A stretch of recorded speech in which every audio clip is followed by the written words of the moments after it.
Hello दोस्तों, क्या मेरा नाम रोहित कुमार, आपका स्वागत है हमारे यूट्यूब चैनल पे। कक्षा 10 के लिए मैथमेटिक्स पढ़ाते हैं। पिछले साल के क्वेश्चन पेपर्स का हल कर रहे हैं 2020 का, और ये है सेट नंबर 4 मैथमेटिक्स के पेपर में। तो चलिए शुरुआत करते हैं पहले क्वेश्चन के साथ। पहला क्वेश्चन आप देख सकते हैं स्क्रीन पे।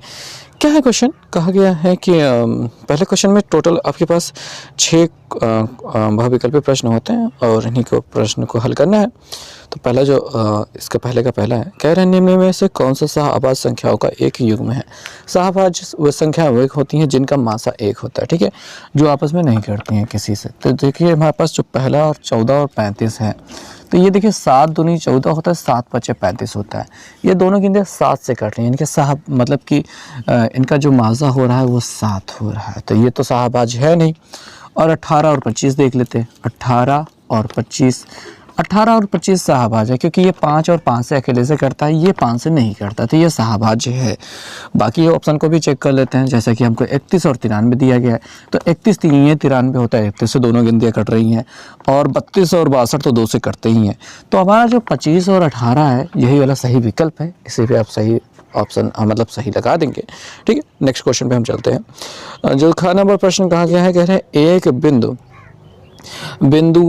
7, -6 और तीनों 4 को मिलाने वाले रेखाखंड को 1:2 के अनुपात में अंतः विभाजित करती है।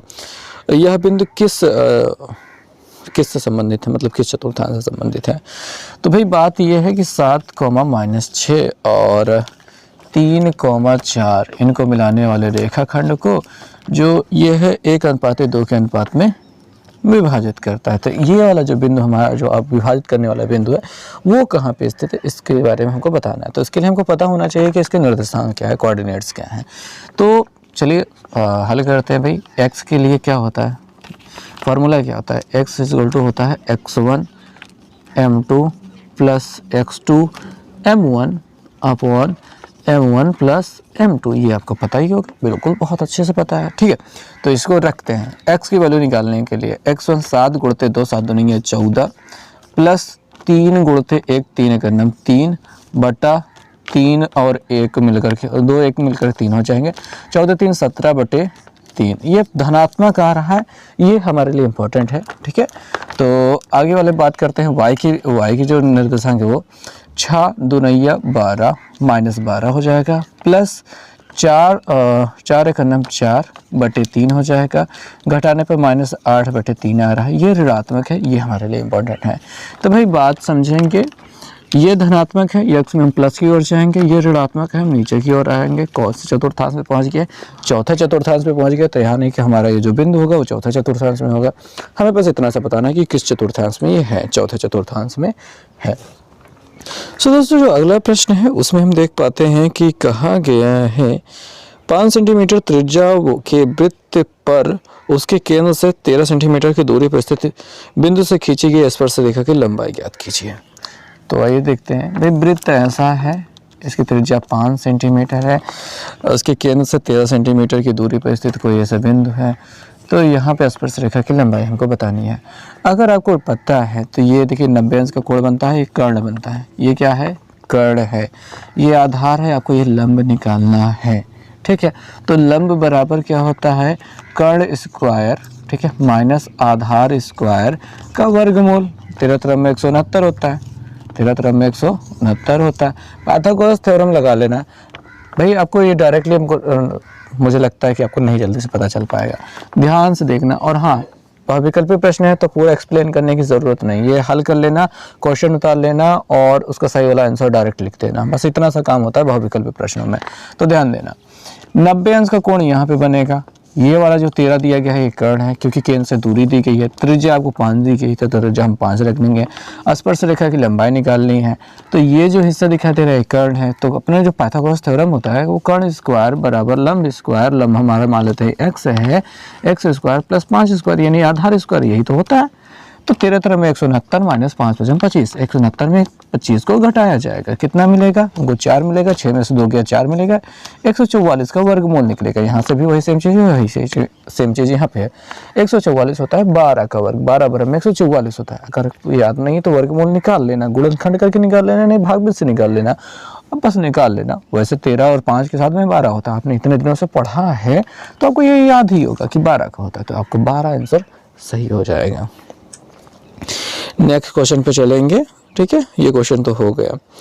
अगला क्वेश्चन है घ नंबर जो क्वेश्चन है, कह रहे हैं x tan 45 cos 60 बराबर sin 60 cot 60, x का मान निकालना है। क्वेश्चन बहुत लंबा सा लिखा गया है लेकिन है बहुत आसान सा। हमको दिया गया है tan 45 और cos 60 दिया गया है बराबर हमको दिया गया है sin 60 और दिया गया है cot 60।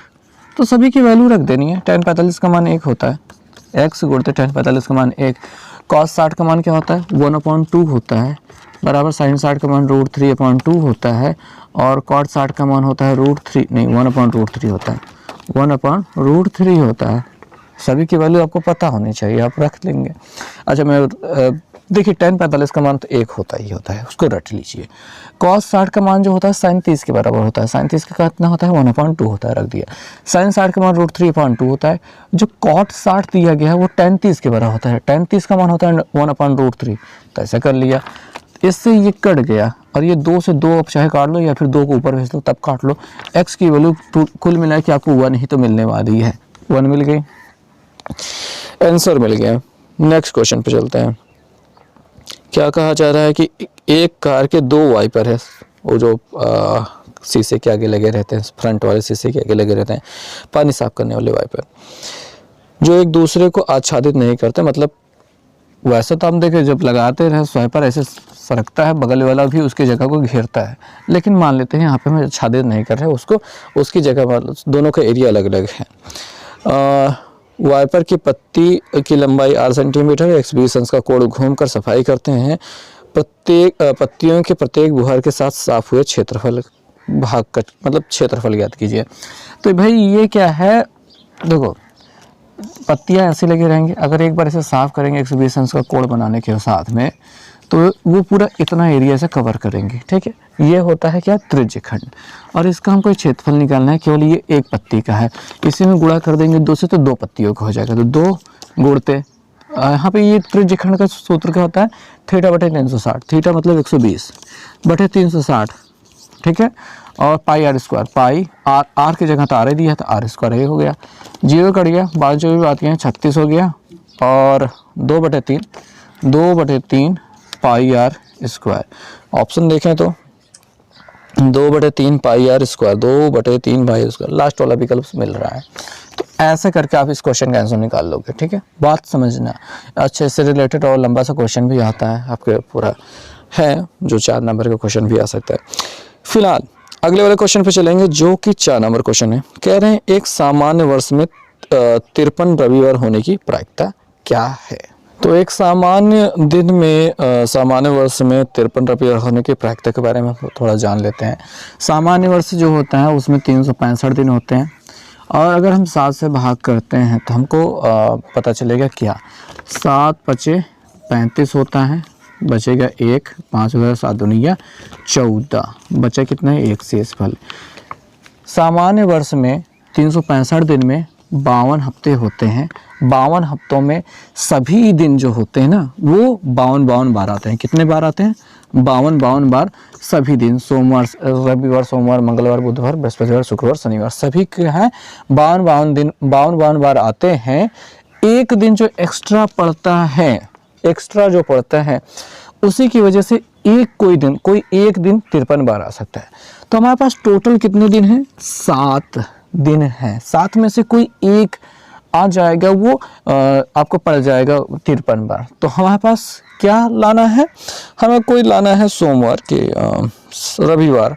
अब तो रविवार केवल एक सप्ताह में एक ही दिन होता है और वो एक ही बार मतलब आ ही सकता है, तो वो 1/7 हमारा क्या हो जाएगा, मतलब 1/7 क्या हो जाएगा हमारी प्रायिकता हो जाएगी इसमें से आने की, ठीक है। तो उसके पास चांस क्या है 1/7 में, मतलब ऐसा चांस है कि वो आ जाएगा। अगर मैं इसी के साथ में लीप वर्ष भी जोड़ना चाहूँ तो लीप वर्ष में 66 दिन होते हैं, तो यहाँ पे 2 शेषफल बचता है, तो 2 दिन हो जाते हैं। ऐसी स्थिति में अगर रविवार आने की प्रायिकता की बात की जाएगी तो वहाँ पे 2 चांस बन जाते हैं, तो 2 चांस में तो 2/7 7 हो जाता है। तो फिलहाल आपका उत्तर क्या हो जाएगा, वो 1/7 ही रहेगा। ये करेक्ट आंसर है। जितना यहाँ पे शेषफल बचे उतना बटे 7 कर देना, ये एकदम बेहतरीन अच्छे से उत्तर आपका मिल जाएगा। सो आई थिंक कि आपको पूरी बात समझ में आ गई होगी। आप मिलेंगे नेक्स्ट वीडियो में अगले सेकंड नंबर क्वेश्चन के साथ में।